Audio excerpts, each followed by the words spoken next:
대한민국에 항상 정확하고 빠른 소식을 전해드리기 위한 시스코크입니다. 구독과 좋아요는 영상 제작에 큰 힘이 됩니다. 대한민국이 드디어 완전한 스텔스 전투기에 대해 공식적으로 언급했는데요. 그동안 KF-21 전투기는 모든 시제기들이 비행에 성공한 이후로 별다른 걸림돌 없이 순조롭게 테스트를 진행하고 있었습니다. 그런데 카이에서 KF-21 전투기의 완전 스텔스화에 대한 계획들이 공개되면서 화제가 되고 있는데요. 오늘은 KF-21 전투기의 완전 스텔스화에 대해 알아보겠습니다.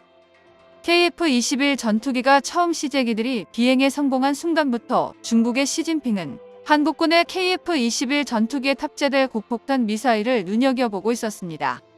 국방과학연구소에서는 KF-21 전투기의 무장 성능 개량을 위한 가장 획기적인 방법은 바로 사거리 800km 이상, 마하 4 이상의 초장거리 미사일을 우리만의 기술로 독자 개발하는 것이라고 했는데요. 현재 미국이 개발해 전 세계적으로 활발히 판매되고 있는 F-35 전투기에 장착되는 내부 무장창은 2000파운드급의 유도포탄 2발과 공대공 미사일 2발이 장착됩니다. 또한 수직 이착륙이 가능한 F-35B의 경우 이보다 작은 1000파운드급의 유도포탄과 공대공 미사일 2발을 장착하고 있는데요. KF-21 전투기는 지금까지 알려진 바로 현재 개발하고 있는 내부 무장창에 2000파운드급의 유도포탄 1발과 미티어 중거리 공대공 미사일 2발을 장착할 수 있는 크기로 개발되는 것으로 보입니다.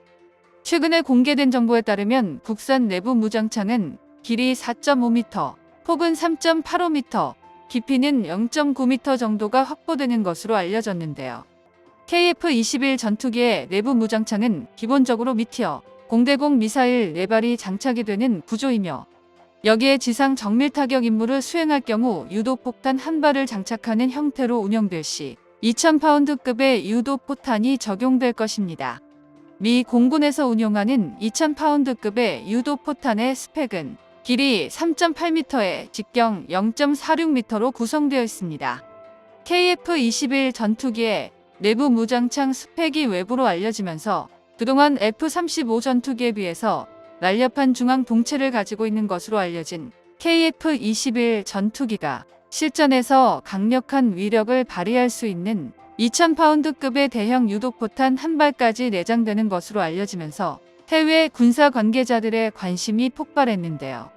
특히 내부 무장창의 설계는 공기 역학적인 면과 무장 능력 등을 고려해야 하지만 그보다 먼저 랜딩 기어가 공기 흡입구 형상으로 인해서 생각보다 내부 공간을 확보하는 것이 어려운 것으로 알려졌으며 2000파운드급의 유도폭탄을 운영할 수 있는 내부 무장창 체계는 까다롭고 어렵다고 알려져 있습니다.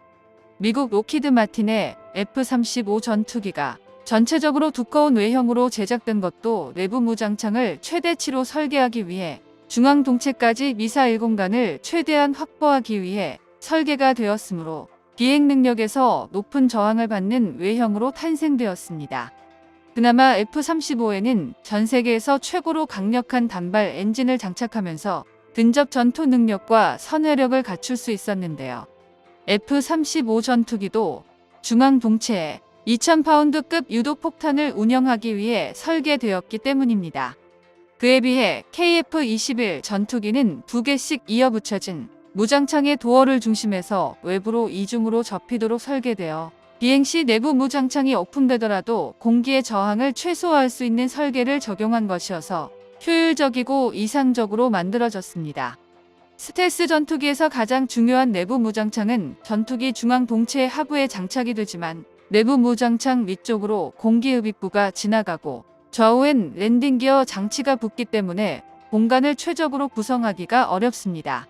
또한 중앙 동체 면적으로 내부 무장창을 구성하게 되면 기체의 기본적인 강성을 유지하는 데도 상당히 불리하기 때문에 세밀한 설계를 통해 무장 능력과 비행 능력, 그리고 기체 골조 수명과 비행 학력까지 다양한 핵심 조건을 모두 맞아야 하는데요. 또한 비행 중에 무장 투하를 위해 내부 무장창을 개방했을 경우 내부 깊이가 너무 깊게 되면 안쪽에서 압력차로 인해 무장이 떨어지다가 다시 위로 올라 전투기를 타격할 수도 있습니다. 게다가 와류로 인해서 안쪽에 설치된 다양한 파이프와 항전 장비가 손상될 수도 있는데요. 내부 무장창을 열고 비행하는 동안 강력한 비행 저항이 기체 꼴조에까지 손상될 수 있기에 스텔스 형상을 적용한 전투기가 아니면 내부 무장창을 구현하지 않습니다. 그렇기에 스텔스 전투기는 극소수의 국가에서만 개발이 가능한 고도의 설계 기술이 필요한 것으로 은밀하게 적에게 항공 무장을 발사해 타격할 수 있기에 모든 나라들이 개발에 열을 올리고 있습니다. 또한 KF-21 전투기에 탑재되는 신형 미사일 내부에는 A사 레이더와 실시간으로 연동되는 소프트웨어를 탑재했는데요. A사 레이더와 미사일이 연동됨에 따라 한국형 공대공 미사일은 자신이 발사한 KF-21 전투기로부터 지속적으로 목표물에 대한 위치를 수시로 전송받는 동시에 실시간으로 발사 방향을 수정하며 목표물을 격추시켜 버립니다. 또 다른 소프트웨어는 한국이 독자적으로 개발한 차세대 스텔스다운 항법 장치를 적용해 초정밀 유도 방식으로 적 전투기를 빠르게 찾아낸 뒤 순식간에 격추시키는 게 가능해지는데요. 한국형 공대공 미사일은 먼 거리의 적 전투기를 향해 발사 시 위를 솟구친 다음 아래로 하강하면서 목표물을 향해 날아가도록 설계되었습니다. 스트랩 다운 방식을 채택함에 따라 중간에 로켓 연료가 떨어져서 로켓 모터가 중단되어도 관성과 중력에 의해 더욱 멀리 날아갈 수 있게 되었는데요. 공대공 미사일의 속력은 마하 4 이상 넘어서야 하며 무게는 1.3톤 이하로 소형화를 진행함에 따라 KF-21 전투기에 탑재할 미사일 탑재 중량에 알맞게 미사일의 크기가 조절되었습니다.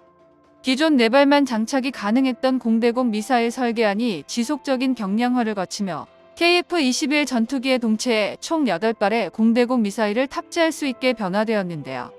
또한 미사일 내부에 능동형 레이더를 탑재했으며 탄두는 고폭탄 형식의 파편형 탄두로 단 한 발의 공대공 미사일이 적군의 전투기를 완벽하게 격추시켜버릴 것입니다.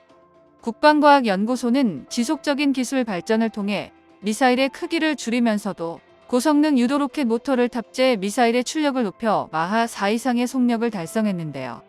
신형 공대공 미사일의 로켓 엔진은 고체 로켓 부스터와 추진 엔진을 병용함에 따라 기존 고체 로켓 엔진의 추력 대비 유효 사거리를 비약적으로 늘릴 수 있었으며 미사일 성능에 표기된 800km 사거리는 고고도 상태에서의 사거리를 뜻하므로 저고도에서는 공개된 사거리보다 약 200km 정도 더 길다는 것을 확인할 수 있습니다. KF-21 전투기용 미사일은 LIGN-X1과 국방과학연구소 ADD가 개발 중에 있으며 양산을 코앞에 둔 KF-21 전투기에 가장 적합하도록 제작되고 있는데요. 거기다 완전한 스텔스를 위한 내부 무장창까지 개발이 진행 중에 있기에 2030년 초 KF-21 블록2에서 실체가 드러날 것입니다. 정보가 도움되셨다면 구독과 좋아요 부탁드립니다. 이상 시스코크입니다.